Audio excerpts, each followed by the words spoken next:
Welcome to the Foster Friendly Podcast, where we come together to make a difference in the lives of children in foster care and the families who care for them. Foster Friendly communities are part of a nationwide movement by America's Kids Belong that helps people from all walks of life take action and help kids and families thrive. You'll hear from former foster youth, foster and adoptive parents, social workers, faith and business leaders, and other experts on how to engage in meaningful ways. Our hosts Brian, Travis, and Courtney explore inspiring stories of everyday people making a difference in foster care where they live and work. Hey, we're getting to interview an inspiring couple this morning, and this couple has specialized caring for kids with high-level medical needs, and actually that's how Julie and I started as well.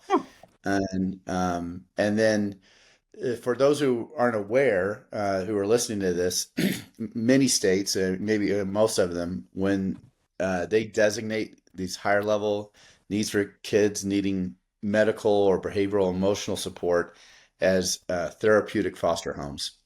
So we're getting to interview the Housers today, and they have a huge heart for these kids who have special needs, and also have a huge heart for the biological families and helping them. And so really looking forward to getting to know them and learning from them. So Travis, you've met them before. So how about you help us in introducing them? Yeah.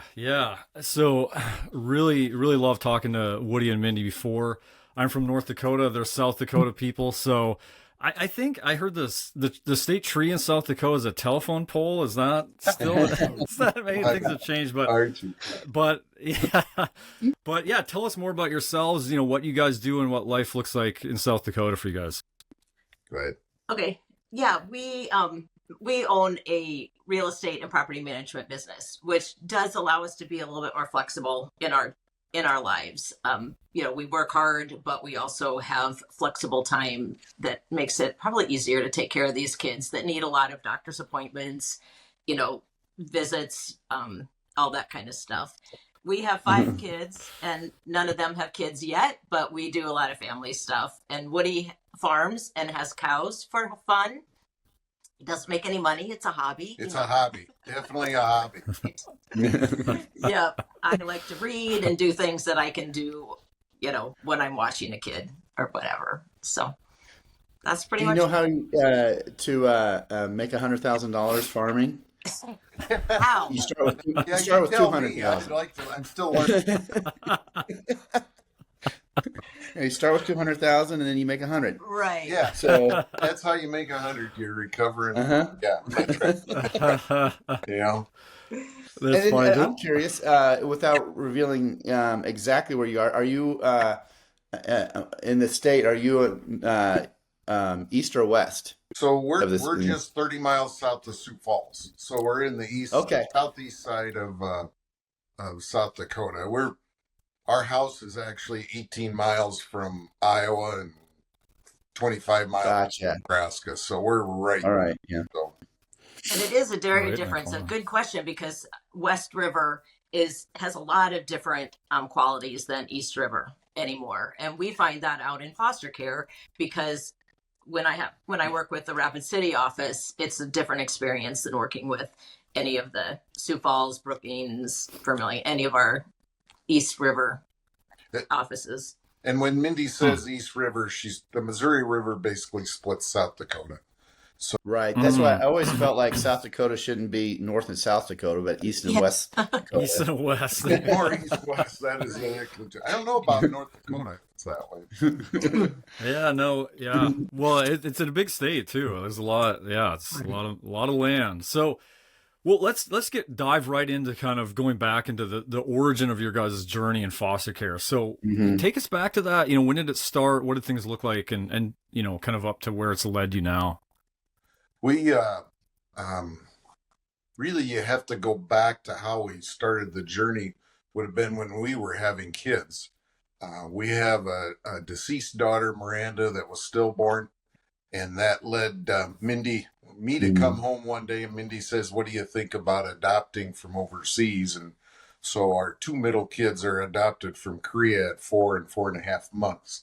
And then we had another biological child, and then I came home again one day, and Mindy says, "What do you think about doing foster care?"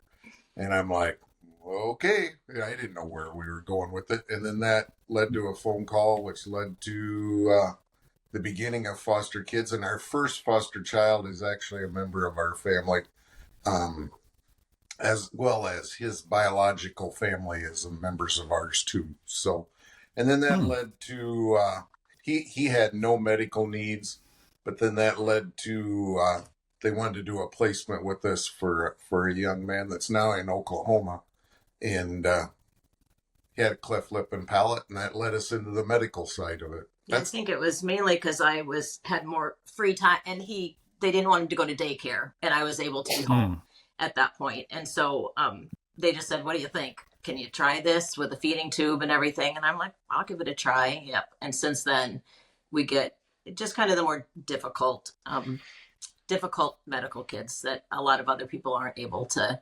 handle. The one we have now is on a ventilator at night. He's got a trach, G tube, just lots of different. He's got a genetic syndrome. So wow. It's more challenging. You got a lot of more doctor's appointments, and you have a lot more to learn and get accustomed to. So, but yeah, that's how we ended up where we are now. And he's leaving soon, so we're going to do it again after that. Wow. One of the things that's happened too that evolved as we've gone through the medical part, Mindy's medical team has gotten bigger and bigger, whether it be respiratory therapists or physicians or eye doctor, Dr. Tufty's great, and respiratory, and some of them have even moved on that we miss. One of our respiratory doctors is moving on, and she said I could friend her on Facebook. The last time I saw her, I'm like, I feel like I need to send you a Christmas card or something, because we've been together for 10 years almost, and so she's like, I'm on Facebook. Once we're not patient doctor, we can do that. So, but yeah, it just, now when I get a kid, I mean, I call all the services myself. I call the early childhood education, get that lined up, because I have all those contacts. I have the doctors. I ask for the same team of doctors. We have a great pediatrician. So it just really, when you talk about challenges, or benefits of doing this kind of care, that's just the most wonderful thing. The people that I've gotten to know, the relationships I've made, just really great people that have come into our lives because of this. So my wife and I started in a similar way. We started with medically fragile infants, and ours were all typically the same as far as being born addicted to all sorts of things. Have you guys had that kind of experience? That's the or one no? thing we haven't had. we haven't had a Really? Yeah. and not that we didn't have parents that were using Sure. And maybe you could say, but mostly we take a lot of really, really premature babies, like 24 weeks, and they're supposed to be incubating for 40 weeks. It's pretty. Right. So, but we don't get them until they're out of the NICU, which means they're 4 months or whatever. So, I wouldn't be surprised if some of the long-term effects that they have are fetal alcohol syndrome but it doesn't, I don't feel like we've dealt with some of those, the things that are more immediate for the drug addicted babies. So for our listeners, I imagine there are some people out there who are compelled by this opportunity to specialize with medically fragile or higher medical needs kids.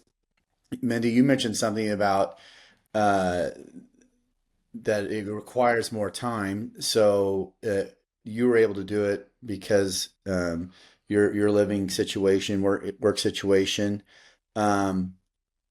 So that's one factor. But also, I mean, do you have a medical background? I mean, how many people? I mean, there are people out here like, I'm interested in that, but I can't do it because I don't know anything about. Right. That is, people always ask me, are you a nurse? And I just say no. And I know a lot about a very few things, because if I get asked to take a child, I learn all about that particular thing. And I spend a lot of time in the NICU with the nurses learning about their care. the little guy I'd never heard of this genetic syndrome, but I sure know a lot about it now and how to care for him. But I went into this absolutely knowing nothing. None of our kids had any health problems at all. So I've said that before, like there is nothing about this that you can't learn, nothing about these kids that you can't be taught. So it's just a matter of, do you want to do that? I love it. I love learning new things. I love, picking up new knowledge, and the doctors know that. So they'll give me tidbits of things that, they might not tell every parent, but that's one of the great things about it, is just get to learn so much, and you don't have to know anything going into it. And as far as the flexibility, it's certainly, I have a nurse now for our little guy. So, depending on where you are, I work now and I have a nurse 32 hours a week. And so we just make our appointments on the day that I'm off. If, and social workers can take kids to appointments. I prefer to take mine because then I hear it firsthand, on what's going on and everything. But you certainly can work with the social services to have them take the kids if that interferes with your work. So I don't think work should interfere with that either. So I'm curious, when you guys did this and you have your own kids, were they around and in the house and helping out? I mean, and partly I asked this because my own daughters, elementary school, they're getting ready for school. They got a bowl of cereal in one hand, holding a baby that's hooked up to an oxygen, tank on the other, and oh yeah, so yep. Did your kids get involved? Oh yeah, big time. They were involved right from. That's one of the things we think helps all these kids. And in your case, I would assume the same thing is that family unit of the other kids helps propel these and helps them grow. Helps the foster kids grow. And helps the biological. And helps the biological. Our kids, we had, both of our parents were both like, aren't you going to take away from the other kids? Yeah. And in actuality, we both think the other kids blossom because of it. And they wanted to be involved. Yeah. After we've had a couple times between kids where we've had some time, and it's always interesting when the kids were at home to see how long they would last. Because most of the time they came to us and said, when are we getting another kid?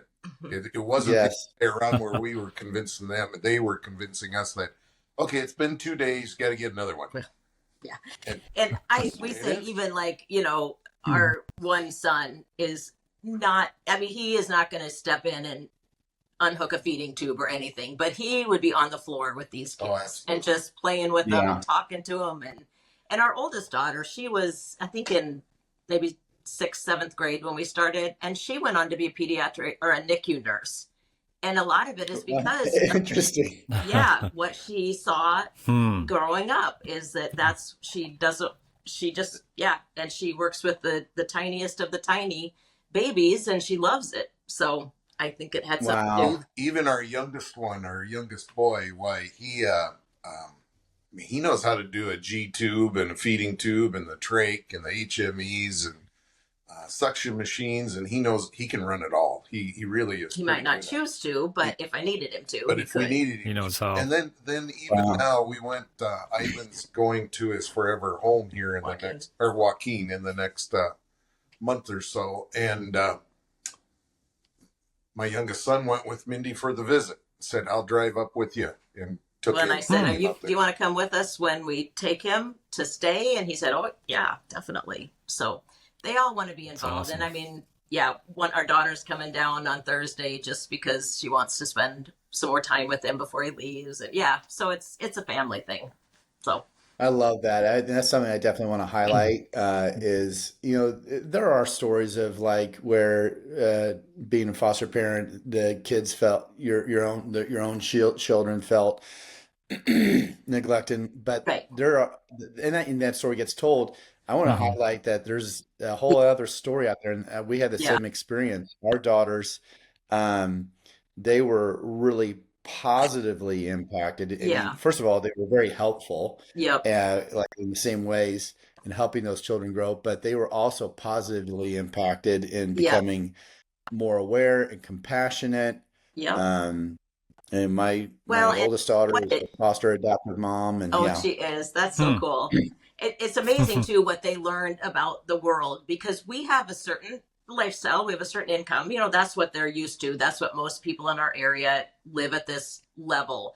And then for them to see people, we had a foster daughter who was in Omaha, and we were afraid she was going to die. And so the biological mom, got money from the tribe to drive down to Omaha. She had a flat tire. She had to use the money for the flat tire, so she had no money for gas. And my kids were like, what? Like, what does that even, how does that happen? I'm like, that's the reality for a lot of people in this world, is they don't have money. Just, you can't go to the ATM. You just, when you get, So for them to see that side of things and see some of the harder things that people face and the choices that people make, I think that really positively impacted them as well.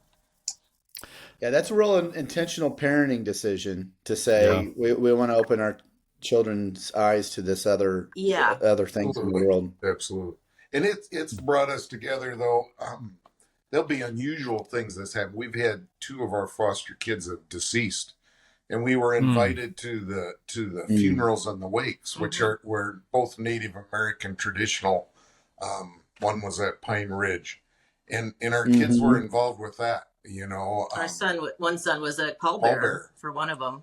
Yeah. Wow. So we that doesn't happen in the Native culture very much. So we didn't know the first time that we were breaking a deal there where we got involved. The executive director said, "Hey, I've never seen this. How are you guys doing this?" So but that's incredible. Our relationship with birth families that's what that's all about. It's important. It's real, and we just didn't know what was going on, that it was important until well after the fact. Somebody pointed out how we broke down a barrier, and it's kind of fascinating too, because one of those tribes, I don't remember which one, called us to see if we were available to take a child, which usually the tribes do not call on foster care. So that's so honoring.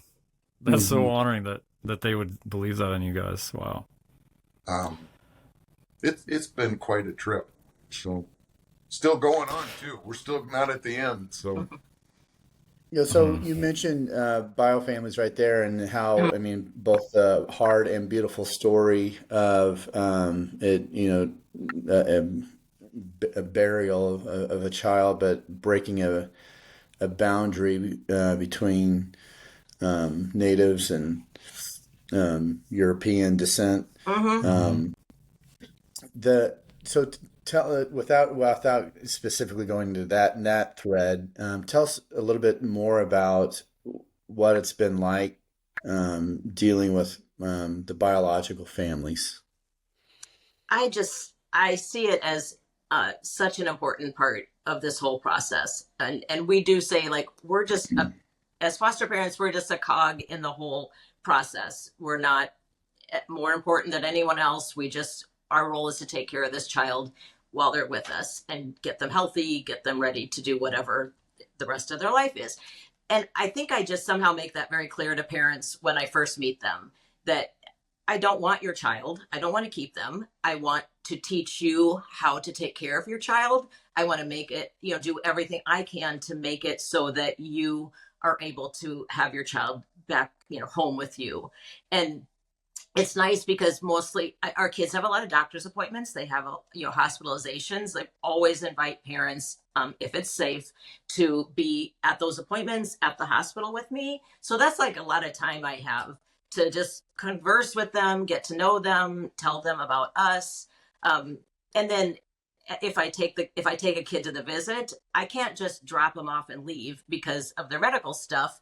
I will go into the visit. I will show the parents, this is how you hook up the feeding tube. This is how you work, whatever. And I think that has obviously been really important because I'm still, unfortunately, because of the medical needs, the very high level medical needs, a lot of our kids are not able to go back to birth family. A lot of them have been adopted. but I am in touch with, I mean, pretty much all of the birth families. Yeah. I mean, we're our youngest Matthew, who's never he just lived with us a lot. We were never like his legal guardians because he has a legal guardian who loves him very much. He lived with us instead. So but his family, I mean, when he graduated from high school, his family all came to his graduation in our hometown. We all went to his graduation party that his great aunt had for him. So it's just, and then even, I mean, yeah, our second foster child, his mom ended up moving to Beersford, and we run into her, and she asked me to watch her baby that she just had. So just these relationships are very enduring, and they are based in what I did when I first got that child. So, and these biological parents and guardians, like Matthew's great aunt, they all know. They just call us. The great aunt has called and said, "Can you help me? On this or that or whatever they might need." And I think that's kind of cool, where the whole family's gotten bigger, and just like you call on other family members to help you out periodically, these all do the same thing, including the biological families. and we've had two situations where we've been able to get together with biological family and adopted family and us. And that's really cool. I mean, sometimes, I'm in touch with the biological family. I'm in touch with the adopted family. We haven't always all three come together, but two cases we have. Sometimes I just get pictures. I say, is it okay if I send this to birth mom? Sure, that's fine. And so I, in the middle of that, but sometimes, we just get the two sides together, and that's what's best for the kids. No doubt that it's best for the kids. Yes, they all know. I love that. And I also, what was that? I also go into it knowing that birth parents are not bad people. I don't care what they've done, what they have going on. They're not bad people. They love their kids very much. And I just leave that going in, that given the right resources, they would be able to do this. And there aren't always those resources out there. And so it doesn't always happen, but I'm going to do everything I can to give them the tools that I have. I mean, everything I've learned, I can show them. I can tell them my tips and tricks for, things happen. This is what you do. And it just still, that is what established these long-term relationships. And I see it as just really important for the child. So. Yeah, I was going to ask, I mean, what was that, even one of those moments of the sort of all of everyone together? Just describe that scene a little bit, of like even one of those where everyone kind of met each other. Yeah. Luckily, it's gone well.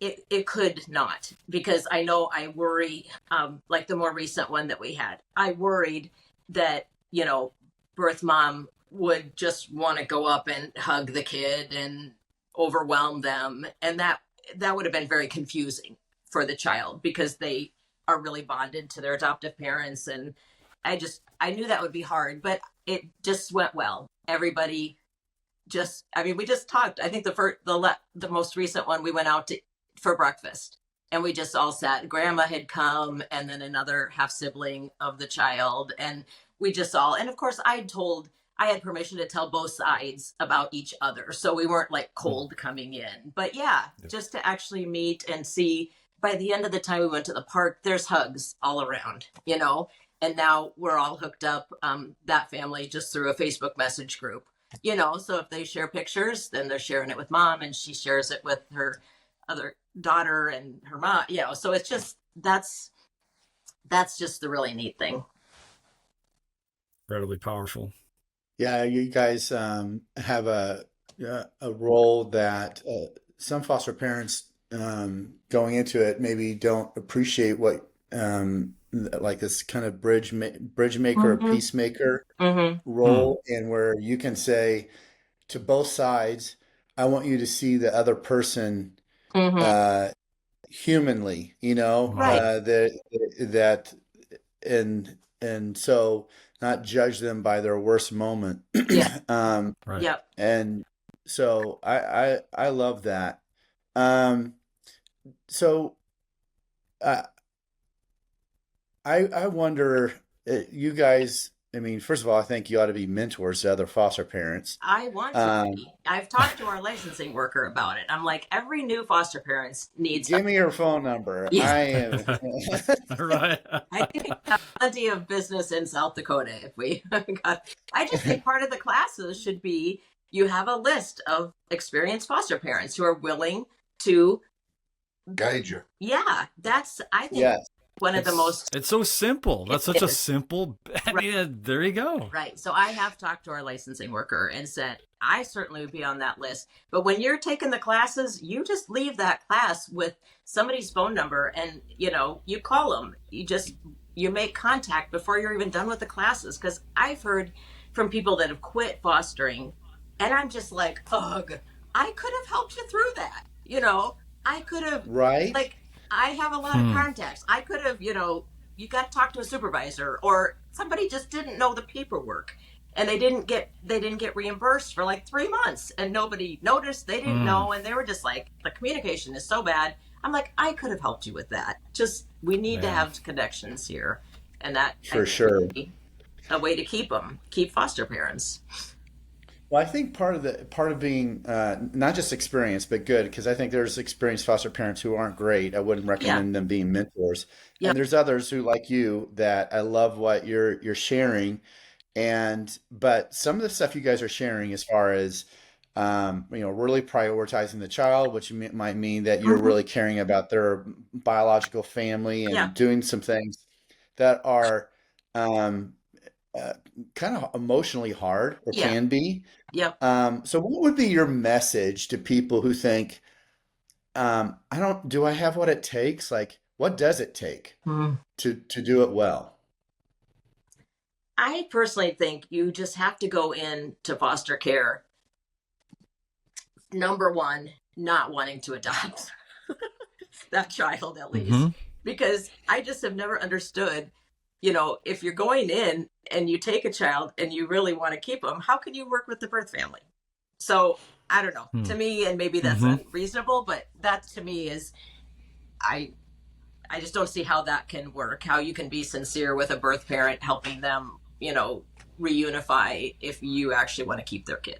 Yeah. So it's a mixed motivation. It's a wrong mixed. And I'm sure that there's such a shortage of foster parents that it probably does. Anyway, that's just, I think, the bottom line. But we go into it, and people, that I couldn't do that. I would get too attached. And Woody and I just say, we take kids knowing that we're not going to keep them. And I guess even if you wanted to adopt, that would be the thing is maybe how to start is, I know I'm not going to get to keep this child. I'm going to do everything I can for that child and their birth family and resources and everything while they're with us. And then we will get them ready to move on to whatever else that is. But I think just communicating that. And I think, if you think of anybody that thinks of themselves, if they have a capacity to love other people, if they have family that they could, that they would reach out to in an emergency or anything, that's what you need. That's really what you need, is that heart and that capacity to love and that capacity to attach to people and bring that into foster care. And that's what's best for kids, is that whole process of just adding to your family, Not one of our kids that was adopted, people talk about attachment. You'd be too attached to that child. It's interesting that when we've moved these kids on, we don't see the attachment back to us by those kids. In other words, they don't latch on to us and just cry as soon as they leave.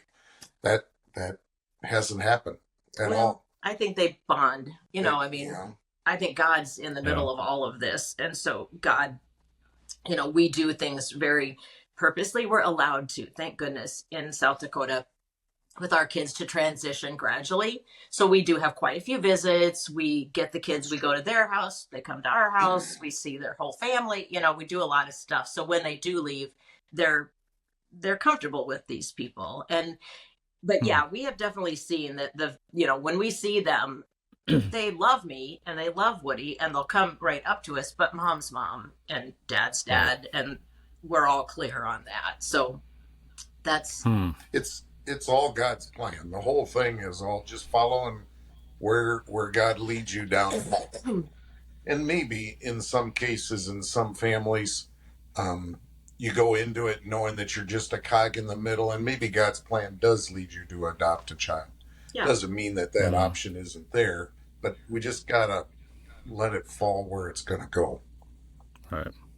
Yeah. Yeah, I think what has been a helpful kind of truism is, instead of thinking no matter what this child must be reunified, or no matter what this child must be adopted, it's no matter what this child needs to be prioritized. Whatever's best for the child. Yeah. Right. And keep them safe and healthy, and everybody work together to see what happens. But yeah, I just think keeping an open mind is a huge part of it. You know, the old adage, it takes a village to raise a child, is really true. It takes all of us in this world to help raise a child. And that is one thing I think that you do have to be able to do in foster care, is just be open to new people, new experiences, new ideas. Right. Yeah. I think that's important.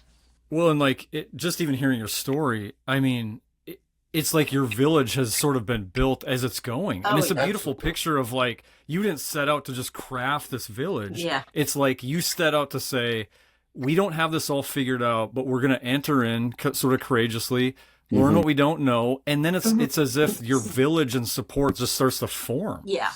That's exactly. We tell our parents now, when the adoptive parents, okay, one thing you have to realize when you adopt a child that we've taken care of, this is the family you get. So we point out how many are in our family, including all these other. Right. Sometimes it freaks people out. I do a pretty nice scrapbook for kids, which takes a lot of time and stuff, but I do it. And so at the beginning of it, I have a cast of characters, because, you know, like, this is Woody's cousin's daughter. I mean, that person was a part of your child's life, you know, and when you adopt them at age 3, you don't know what their first years were like. And I can provide a picture of that. So, and people can do that in lots of different ways with memory books and things like that. But I think that's just really cool. If I adopted my kids when they were 2 or 3 years old, in fact, our kids are from Korea. And so we have just a very few pictures, and I still look at those like, oh my gosh, that was them in their foster home. And that, you know, I mean, those are so important to adoptive parents. So I do what I can, but it's like, yeah, when we start looking at all the people that were in that child's life when they were with us, I want them to remember those people and see the pictures. Yeah, it's so important to honor a child's true history. Yeah.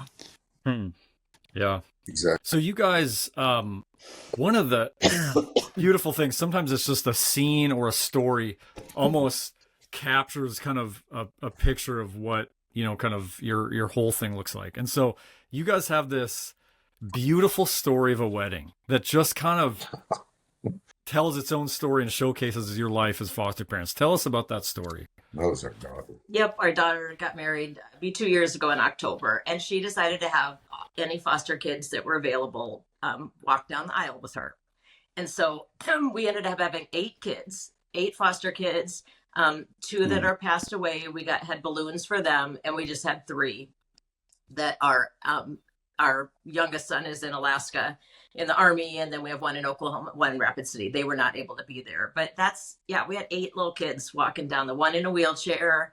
And just, it was really special. That was my favorite part of the wedding, other than gaining a wonderful son-in-law.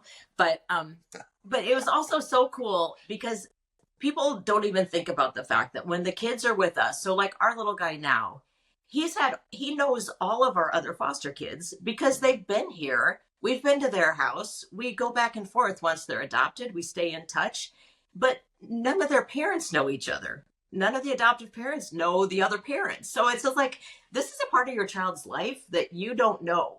And so for the kids to get to see each other all together, and then for the adoptive parents to get to talk to each other, like, they have this bond through Woody and I and our family that is just really kind of, you know, just kind of amazing.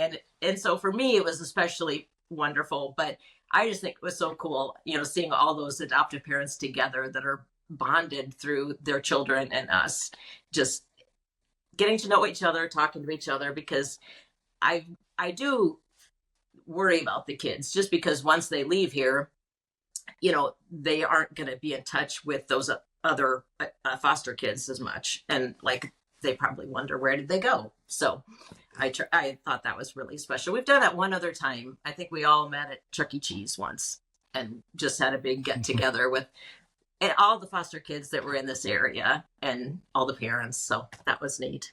We did talk about the young lady that's in the wheelchair with shaken baby syndrome, and that's Phoenix. And Phoenix comes every other Sunday to our house just to give mom a break partially, but also us. And she actually has seen almost all of the foster kids we have, because she's one of the older ones. So she's been around for quite a few of them, and of course she loves them all to death. She kind of smothers them, but anyway, she loves them all to death, and it's kind of, we realized that the other day. I go, Phoenix, you've been here for just about every foster kid, so yeah. But I've been able to take her different times to different, if I had her for the day and we were going to go see one of the kids, I could take her with me. So that kind of stuff is neat too. Just all those connections. Well, you guys are incredible. I'm so glad having met you, and hopefully get to meet you in person sometime. And there's a lot of gold here. So I mean, whether it's focusing on medically fragile and learning that you can learn as you go. You have a narrowness, but you go deep in it. Or whether it's learning to be a bridge maker, a peacemaker among families, or if it's just prioritizing the child and what's best for them, whether it is reunification or if it is being adopted. I think and then like the village, that you kind of create a village as you go along, and in that, some of that village actually becomes a kind of a mosaic of a family. I think a lot of this, though, I mean, if I had to put an umbrella over all of this, is I'm going to go back to that mentorship. That if if someone is new to this, I would really encourage you to find an experienced family like Woody and Mindy are, who can help you when you feel confused or frustrated or exasperated and ready to quit. There are other families out there like, I can help you with this. Yeah. And ask for that. I mean, most people have, the person they took their classes from, or we have what South Dakota calls our licensing worker. She's the one that calls us with a referral or placing all the kids. And so she's a great resource for me. But, find somebody that in this state or wherever your licensor, that you can say, I need to talk to another foster parent, somebody that can just walk me through this. And I agree. That's really important. We've learned a lot on the fly and through experience, but I look back and I think, yeah, I can share that with people, but it would have been nice if we'd had somebody to talk to along our way too sometimes. So yeah, I always look back to even comparing like marriage. Marriage has a staggering attrition rate of people leaving marriages, and it's hard. And right, foster parents leaving at 50% a year. Right. But you think about how the marriage, there's often mentorship in there, and there's, we think of that when we think of marriage, but foster care, this is such an area that needs to grow. Right. I mean, it has to. And there's because that culture of success isn't there. Right. So many people think they can't do it. So I hope that we can give the message that anybody can do it. And really all you need to be able to do is love a kid and change your thought process from I can't get attached, or I shouldn't get attached, or I would get too attached, to these kids need attachment. That's what they need. They need to be shown love. They need to be taught how to relate to a person, to really attach to that person, because then that will allow them to continue to attach to other people down the road. And yes, it's hard. I mean, I'm not going to say, and that's why sometimes I think people are saying, like it must not bother me. Well, it does bother us. You know, we've had our little guy for 2.5 years, and it's going to be really hard when he leaves, but it's what's best for him. It's been our goal the whole time. We are so happy for him and so happy for his adoptive family. I'm in touch with the birth dad. He knows what's going on. You know, adoptive mom wants to be in touch with him. It's just really cool. But we're the adults. We can handle the pain. We can work our way through this. We've done it over and over again. And we're lucky that we get to keep in touch. I know that's not always the case. You know, I've talked to foster parents who like, yeah, I had him for 8 months and then they left and DSS lost track of them. We don't even know, so that I can see that would be hard, but on the other hand, you did everything you could do while you had them. And that's what you need to focus on, is that they really flourished under your care. You did everything you could for them. And you can just keep praying for them and their family. Yeah. Beautiful. Yeah, well said. And the other point with that is foster parents can take breaks. We can grieve with our communities. Yep. We can do if you're a kid in foster care, you can't take a break. Right. There's a big difference between being on either side. Right. So that's true. Really, really appreciate you guys. The one thing I wanted to highlight is that we'll have a link in the show notes for a webinar from last year that America's Kids Belong put on that was called Caring for Sibling Groups and Other Pressing Needs in Foster Care. Okay. That also does, that's going to talk a little bit more as well about kind of other people that have kind of dealt with some higher levels of needs in foster care and kind of some really cool, inspiring tips around that. And then, of course, our website has, some great resources if you're exploring fostering or you're at the place of, how can I help foster parents in my community? Great stuff there. So, yeah. Cool. Well, Housers, thank you very much for not just this interview, but for stepping up for kids, prioritizing them. And we're not angels. We're not angels. Good Lord, we get annoyed with people saying that. It's like, we're just real people who want to help kids. And that's so good. By doing that, we help a lot of families. But gosh, we look at what we do for ourselves. I mean, we love kids and we love doing foster care.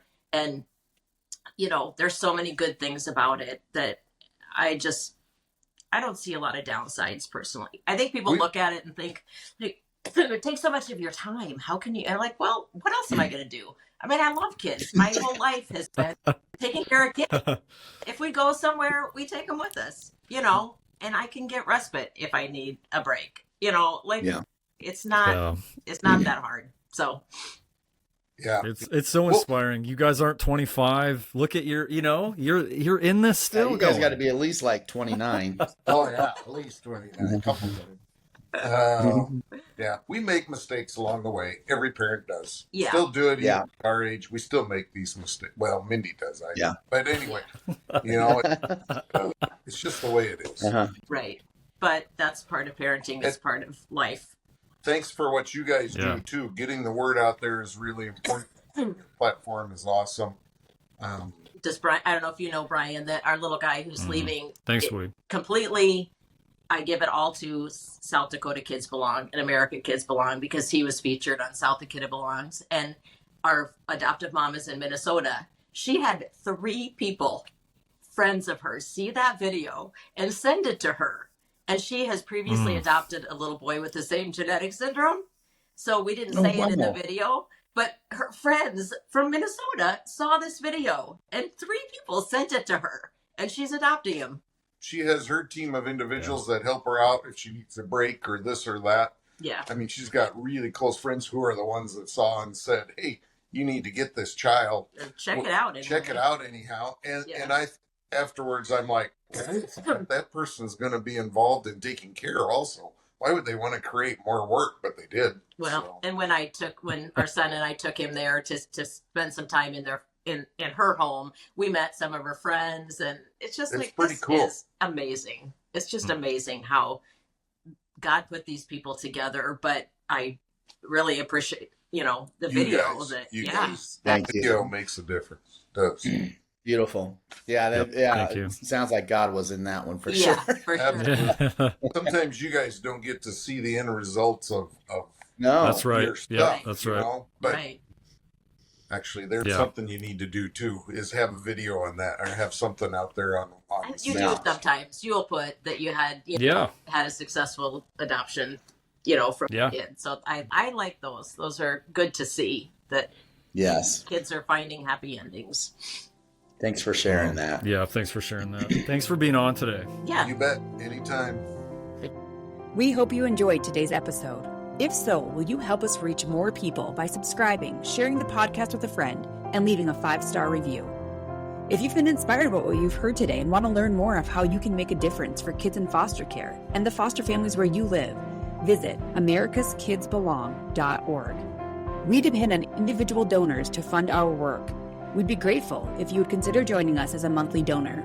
Visit americaskidsbelong.org to make your tax-deductible donation. Thank you.